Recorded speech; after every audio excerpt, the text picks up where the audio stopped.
such a weakling compared to what they do, and yet they have their faces have joy on them. Thank you, Kyoto. So that really shuts me up. You. All right, we're live, sister. Woo, we're live. Welcome, everyone. We're coming to you from Denver, Colorado. That's me. And Egypt. And I know I'm such a nerd, but I love the horn in the background. And I so just want to come and be sitting in your chair with your beautiful blue. What is that behind you? And it's a Moroccan type of chieftain that I made. Yeah. So welcome everyone to the Seeds Storyteller Series with my dear sister, Rachel Starkey, founder of Transformation Textiles. And she is going to tell us all about what she is up to. She is one of the most inspirational,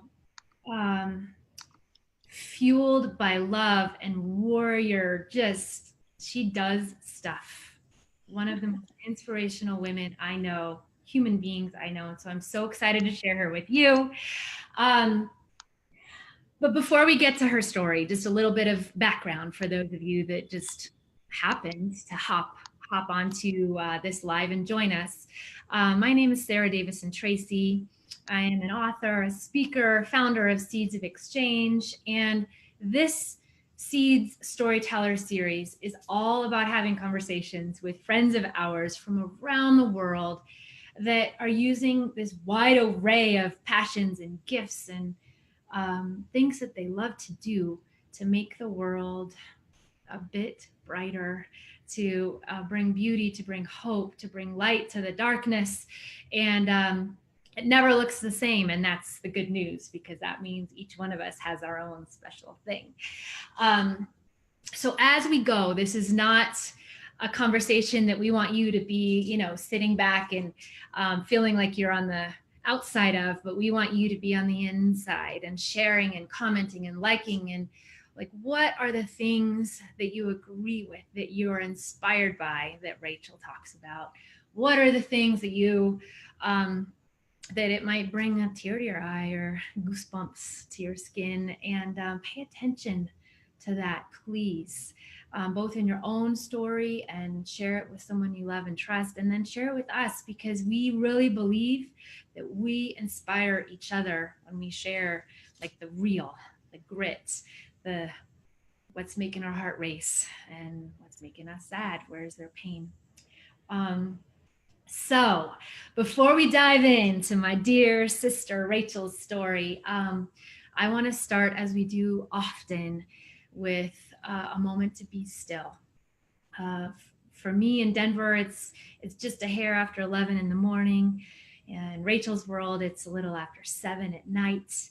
And so wherever you are, whatever time zone you're in, I just before our call thought I would read an excerpt from one of our pops, or places of pause, from my book Soulfully Ablaze. So wherever you are, I invite you to close your eyes if you're not driving, and just take a breath and be still and surrender. So we invite you to take a breath. Another one. Deeper still. Now, my friend, pause before you consider anything. Think about an action you want to take, an idea that inspires, needs or worries that burden. Here and now, take another breath. Idle here for a moment longer. Hold off on the to-dos, the what-ifs, and linger in the exquisiteness of being.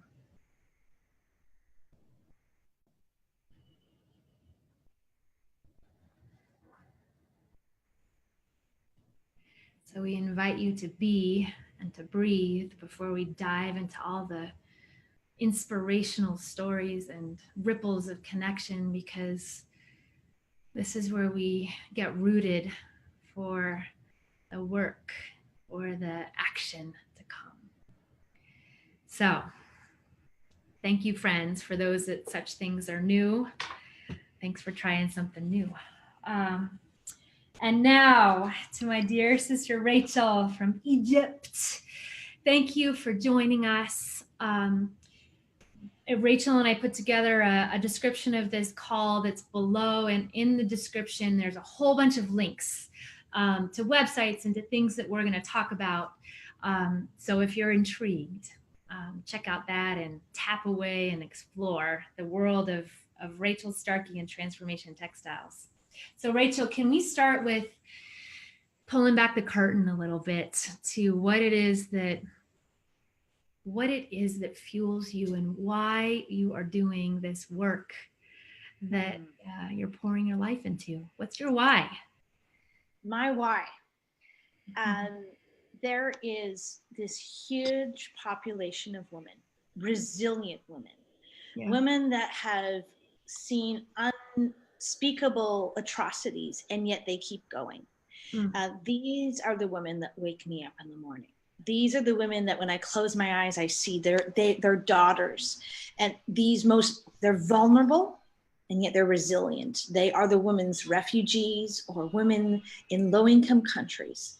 And my why is I want to give them the dignity they deserve, to honor them. And so we do that in multiple ways. One of the things that we specialize in is menstruation. And if you're a woman between 12 and 55, chances are that every month you celebrate your womanhood. And yet when you are found in these stark conditions, you have everything else, all odds against you, and you still have this reminder that you are an incredible woman.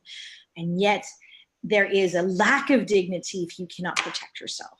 And so I just wake up inside, and it gives me great joy when I can give my sisters this gift of dignity, because it was theirs. And so that's my why, is to give as many women dignity that are as deserving as me, that are as special in God's eyes as my own daughters.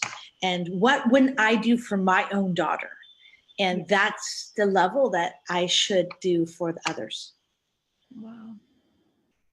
I love that. So will you share with us kind of the process? Because part of why I love having these conversations is I love sharing with the world some of the seeds that were planted that actually grew into Transformation Textiles. So sure.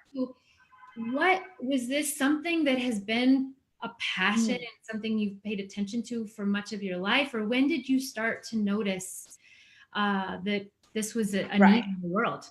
It was all by accident. I wasn't so well aware. I have a textile factory here in Egypt, and I was really disgusted with the amount of waste, and you can't help it. In a mass textile industry, literally billions of tons are thrown out. And every week I would see these gigantic transport trucks loaded with my waste and the waste of my neighboring factories. And I thought there's got to be something that can be done, more than just stuffing mattresses. And I really didn't know. And then my husband actually came across this newspaper article of these women in Zimbabwe that were protesting about sanitary pads. And it just like struck me of going, I never really thought, what do women do who do not have access or can't afford sanitary pads? And it just hit me so strongly. And when I dug a little bit, I realized that this period poverty it affects 800 million girls and women. And those type of numbers usually would be paralyzing and daunting. Yeah. But when I saw the truckloads that came from my little factory in the textile industry in my country, it wasn't daunting at all. It was like, it was the right number, because in the world of textiles, it's like, we could actually solve this problem, in terms of it. So we went to work in our little factory to go, how can we make this work so that in time we can show other mass textile factories how this could be done? I think my source of inspiration of a daunting task was in 1980, the year I was in kindergarten. That shows my age. Smallpox was eradicated from the world.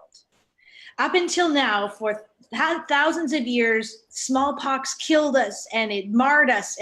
And there was a visionary about 10 years before that, or whatever it was, going, we could actually eradicate smallpox. And so I drew my inspiration of going, this is a global problem, but if we did it right, we could actually solve this one. It doesn't solve all the wars and starving and everything, but why not give women dignity? Why not eradicate period poverty? And that was that was 2008. So your husband came home with this news story in 2008. You connected the dots of the waste from your trucks. And then what did you do? Well, we went to the drawing board because I wasn't first designing for you or me. And yet, at the end of the day, it better well be something that you or I would actually want and wear. Yeah. And so, but we went to the design table to go, who is this woman who does not have a pair of underwear? What does she look like? What does her world look like? And so we read as many logs and blogs and reports from the UN and these different places going, what does period poverty look like? What's the 360 of it? She might be running, literally fleeing from her home. She might not have a single pair of underwear. What size of butt does she have? Let's get real. If I was going to design a pair of underwear, what size? Because in our regular factory, we make all types of sizes for everything. And so what type of water does she use? Oh, running water means 2 kilometers next to the left of the tree. That's running water. Go run for it. That means she has to carry 20 kilos of water on her head. So realizing water is like a precious commodity. And so if we designed something that was so hard to wash, that would not work. And what type of bathroom does she have at school? Does it have a door? Does it have a lock?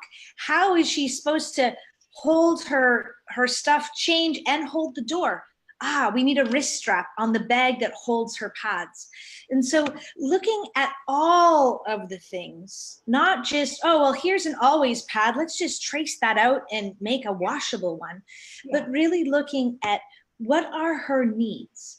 And then after we design through all of that, going, well, in all honesty, would I actually want to wear it? Would I be comfortable in it? And then you tweak it more until it's something that even if I had to, versus designing for them, those people over there, those poor people, versus going, I'm in that situation, what would I do? Yeah. Wow. Okay. So you designed, how long did it take from 2008 to? We did multiple rapid iterations. Okay. So I would say we took about a year to go back and forth, and then we took about 2 years tweaking it, of just, making it, seeing what the real women in the real situation wanted and thought. And then once we did the basic kit, going, well, what are some of the accessories? Yeah, what does she carry all this in? So making carry bags, and then going, well, how about there was like 37 types of marmalade, so to speak, of what might she want. And I guess what also drove us was that dignity is not just a handout. That's not dignity. Dignity is choice. Yeah. So how can I provide all of this to this lady that's run for her life, and yet not go, here you go, here's your silver bullet, I've saved you. Totally. But instead going, here are some awesome options. What would you like? Right. And we were in some of our trainings where training was also another part. We saw that menstrual health education was a huge need. Yeah. And so in our health education class, it's like you came, it was a value transaction. You came, you took your time, you still have your chores back at home waiting for you. Yeah. I am going to value exchange and give you dignity dollars. And with those dignity dollars, please come to my store. And there we had disposables, we had 5 different types of our products, and said, just choose. And so it looked like a Boxing Day sale, because the lady was reaching over another one to get the pink pair of underwear, and the other one was reaching across to get the black pair of underwear. And they had so much fun. Versus if I just said, Sarah, here you go, and you got orange, and you hate orange. Right. You wanted the purple striped ones, you know? And so at the end of the day, they all walked away with dignity, meaning dignity kits, but also the ability to say, I want this, or I choose that. And so we've tried as much as we can to not just provide dignity, but to empower women with choice. And because so many of them, their choices have been stripped away from them, and giving them that little bit of dignity of going, you know, go have some fun. Here's some funny money. And it seems like a simple approach, and yet it means the world of difference. Yeah. Well, tell us, like if I were to have a dignity kit right here and open it, what is in a dignity kit? What's great? I'm glad you asked that. So there is all types of different dignity kits. It really depends on the region. Okay. But kind of you have to have at least 2. So a pair of underwear to wear, and another one that's washing and drying. Yeah. So if you don't have a pair of underwear, how are you supposed to strap on a sanitary pad? Either it's disposable or reusable. And so most of our dignity kits, for some regions, come with like a bikini type of tie-on underwear, so that it doesn't matter the size of her waist, it can accommodate any size, because you just tie it on, and basically you just need it for the middle support of the crotch for the sanitary pad. So in a dignity kit, there's 2 of those. The next important feature is a waterproof shield, so that you could, and I have one here, so I'll just show that. So here is the waterproof shield, and the side that the lady would wear is security bands, so that she could change out one pad and put in another, so she could be fresh and clean anytime she wants. Wow. That was part of it, is in terms of when money's no issue, we love to be clean during our periods. And so we change often. It's not like, how many ladies take your always pad and wait till it absorbs a half cup? Right. No, we change it fast. And so in the same concept, allowing them to change often, which means these security bands that this fits under, they can use the liners that we come with, or they could even cut up cloth from a t-shirt and be able to fold that. And so it's not limited to just what they can get, but they can be empowered. No matter if it's our product or someone else's, it would still work. So there'd be 2 leak-proof shields. These are waterproof and breathable. The next part is towels or liners. And so the very minimum is 6, because you have more than enough to wash one, wear one, dry one, and have plenty of changes. Right. And so, and then that's all comes in a beautiful carry bag. So those are the kind of main components that comprise our dignity kits. Wow, it's amazing. And just a reminder, y'all, we're, as we often do with these, we're doing a giveaway that we would love for you to enter. And the way you enter is by sharing this video with anyone that you think would enjoy learning something new about what's going on in the world, be inspired by some of Rachel's story. So for those that are here in Denver, I'm coming to you from Denver. Rachel, will you tell folks about this? Yes. So this is one of our impact gifts that we have made available both in Canada and the States. Yeah. They're called Ornaments for Opportunity. And we can also provide the link if people want to buy buy them for gifts, not just for the giveaway. But every 3 ornaments, when purchased, will also help us provide a woman with a 3-year dignity kit. That's amazing. Yeah, so for the Denver folks, that we'll do a giveaway drawing for Denver folks, and I will deliver this to you. And for those that are, you know, further away, every time you share, you enter. We'll send you one of our brother-sister bracelets from Nepal. And you can share away through Sunday, and we will get these things in the mail or delivered next week. So thank you for joining and sharing and being a part of this with us. And actually, I also want to take a moment, Rachel, and we are on this live. We're also launching a 2-month, really so exciting philanthropy endeavor.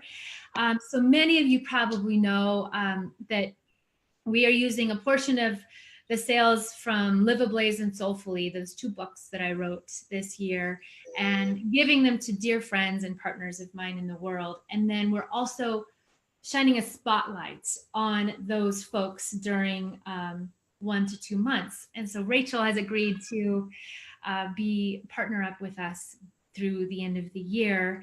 And our goal in November is to raise $1,000, which we are ecstatic to say we have a $1,000 match. So your dollars will be doubled. We have the link if you want to give below. And Rachel, will you talk about what $1,000 looks like in the transformation textile world? Like what is that? What does that do? Yeah, well, there's 2 really exciting things that $1,000 does. Yeah. And so a dignity kit that lasts 3 years, it costs us $20. And that's going to last her 3 years. It allows her to have comfort and convenience to carry it. And so for every $20, we're able to give her that dignity kit alongside supporting the programs that educate her. We have done a number of different approaches for the education. We have found it most effective to actually train local natural leaders. And so we bring those leaders together, and we have a fun 3-day shindig where we are learning from them, not just shoving, well, here is our 5 points, you better memorize it, you know. But it's sharing our resources and going, what do you think of these? And then they tweak it and they make it their own, and they're very highly pictorial. And we do games out of simple things that they have in their for talking about menstruation. Because menstruation, let's face it, is a little bit of a taboo. Like, how do you talk about that? And many communities, the people that you need to talk to are the men. How do you talk to men about menstruation? And so in these 3-day trainer of trainers meetings, we bring the natural leaders. They're already, they already have their tribe, so to speak. And so by investing in these natural leaders, far long after we have gone, the effects of effective menstrual health education continue. And so your $20 allows us to provide that dignity kit and that training so that that impact can go on. That's amazing. The second part of how far $1,000 can go is in shipping them to remote places. So our focus in 2019 is in Uganda, as well as in the Middle East. We are focusing on 3 countries of Egypt, Jordan, and Iraq. And so after we raise funds for the dignity kits, we then have to get them there. Yeah. And so that is another way that that we spend the money to get the actual dignity kits to the women. And can you tell the story that I just loved? I think maybe a month ago when we hopped on a video call and had a virtual cup of tea together, you had just come back from being in, I think it was a refugee camp in Syria, was it? But you had told me a story about the women, 20 women that had gathered around, you know, the dignity kit, education around health for women, and the stories that they told you about how much they loved sitting together and having tea. Can you so where you were, because it's escaping me, and then so they were Syrian and Iraqi refugees actually here in Alexandria. That's the city that I live in. So we gathered the women together because they were my first focus group of Middle Eastern refugees. I've been working for 5 years extensively in East Africa, and it's not a copy paste in terms of all women deserve dignity, but sometimes our background, our context is so different. And so I didn't want to just blow in there and go, well, I know all about you. I'm like, no, I don't. What are some of your issues here in Alexandria? What are you facing? What are some of the things that you're up against? And one of them is, there is no place for the women to socialize. And so just coming together, you know, I mean, though we had so much fun talking about menstruation, it was, you know, when you gather 20 women together and you're talking about such an intimate subject, it quickly leads to other sisterhood type of conversations. And so it was exciting to see them gather and just thrive in that. So again, it took us a lot to gather them all, and so we quickly took the advantage of going, well, would you guys be interested in like a WhatsApp group? And so, yeah. And so they all became on this WhatsApp group. And like, I mean, the emojis and the flowers and the bouquets with the blinking lights. Oh my goodness. They are so into that. And yet that screen was their one connection. In terms of, you know, that of being with other women, even when they couldn't be, because of refugee women are quite busy trying to survive. I love that. I love how you listen and you pivot and you innovate and you love in really extraordinary ways, like coming up with a new invention of a dignity kit, and then down to like very human, like gathering and having tea and using the technology that we have of these phones to stay connected. And it's amazing. So tell me, I know that your life is not easy. I know that you have to, that you're passionate about this, but that it takes a lot in your being, in your body, in your spirit to keep doing this work. What is it what's a thing or two that kind of keep you going when it's a not easy sort of a day? Which I know you've had a few as of this is a real-time response. Well, I think in terms of the secret is to find the source of joy. In terms of, life can be pressing in on you. And I mean, I think as I got a little bit older, my hormones seem to be like salt. It's pulling out my emotions even more. Like, I mean, it's, and so realizing the power and strength that's within each of us. But also to realize the power and strength that is in our sisters, and to not be ashamed of those low times. I'm from a Christian faith, and so I actually draw a lot of my strength in being able to sing songs to God at the top of my lungs. And it's like an audience of one. And there is something that comes when you begin to show gratefulness for all the things that you have. You start by going, well, thank you that I actually have lungs that I can breathe, you know, and sometimes it's hard to kind of prime that pump.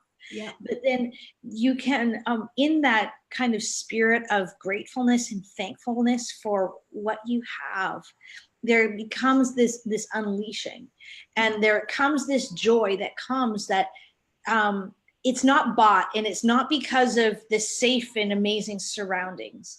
And it's that same joy that I've actually seen in my resilient sisters that I see in the refugee camp. Yeah. And I remember one of my really low times, and I actually took a video because I thought it'd be hilarious to watch it afterwards. I was totally PMSing, and I'm like, ah. It is quite humorous. But in that video that I was talking to myself, I'm like, if I'm feeling this bad in my pampered princess house, what is my sister feeling like out exposed in this refugee camp with no place to take a hot shower? And so when I first went to those refugee camps, I came with going, oh, this is going to be so hard. Yeah. And yet I saw that joy. I saw that resilience of going, I choose to live in, you know, and it's not just I choose to breathe and survive, which sometimes you need baby steps.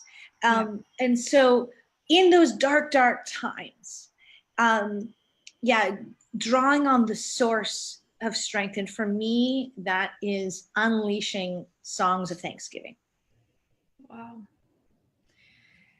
Oh, thank you. So friends that are with us on this live and are watching a replay later, please look into the details of this call for just a treasure trove of, we call it inspired action, and things around how to contribute, how to connect, how to belong, whatever it is that's capturing your attention.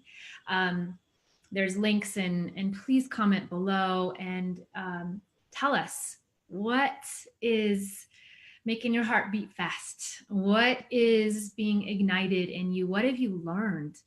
How do you want to be involved?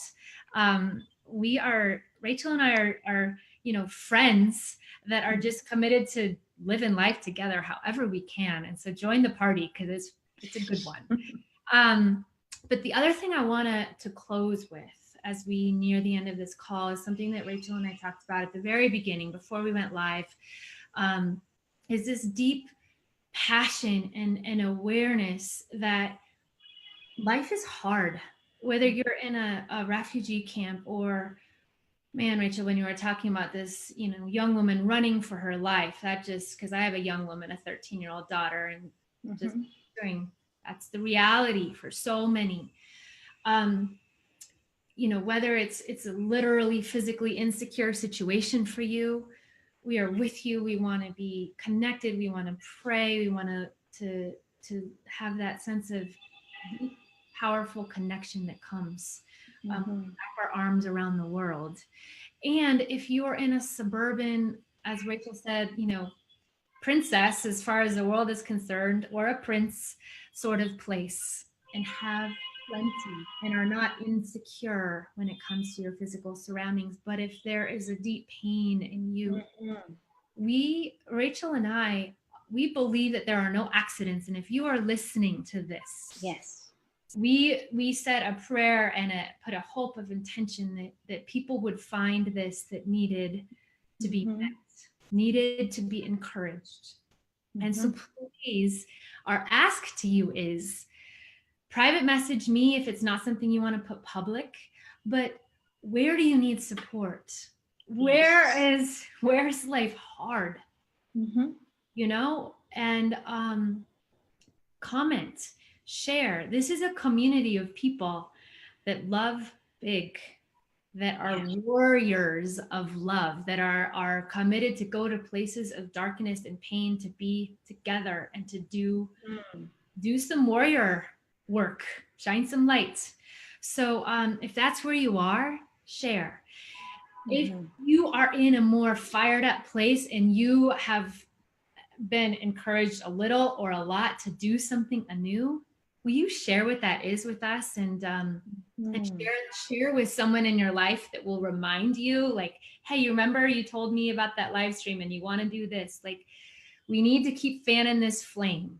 Hey? Yes. So, because otherwise it gets low.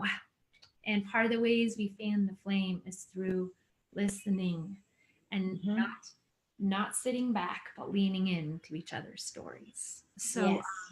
Share that, please.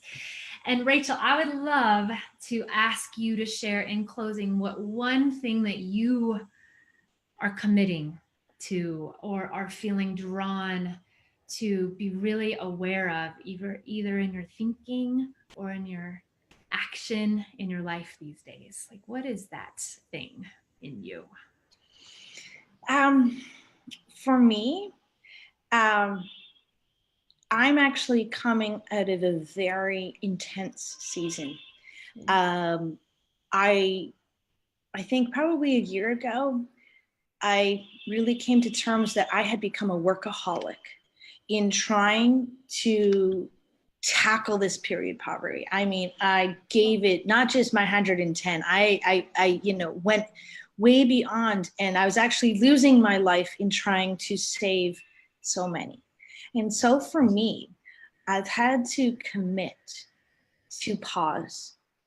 There is a scripture that's right actually in my bathroom, and it says, "Be still and know that I am God." And then it goes, "Be still and know." Then it goes, "Be still," and then in big letters, "Be." And so for me, I am committing to slowing down, and letting God and letting what I can't do on my own, but kind of surrendering and breathing. And I have already found that by doing that, so much more happens. And yet it is a discipline, because when you wake up in the morning, I gotta do this, and this. And so for me, I am purposing to do a much better job at taking care of myself and my relationships, so that I have something to give. Yeah. And I know I value everyone probably a zillion times more than myself. And it's really hard to actually invest in yourself sometimes. And so that's what I am committing to. And I'm trying to do that in a number of ways. Wow. Thank you for sharing. Thank you for just being the brave, wholehearted, passionate lover of people, lover of the world that you are, and for sharing so wholly your heart and what it is that you're up to.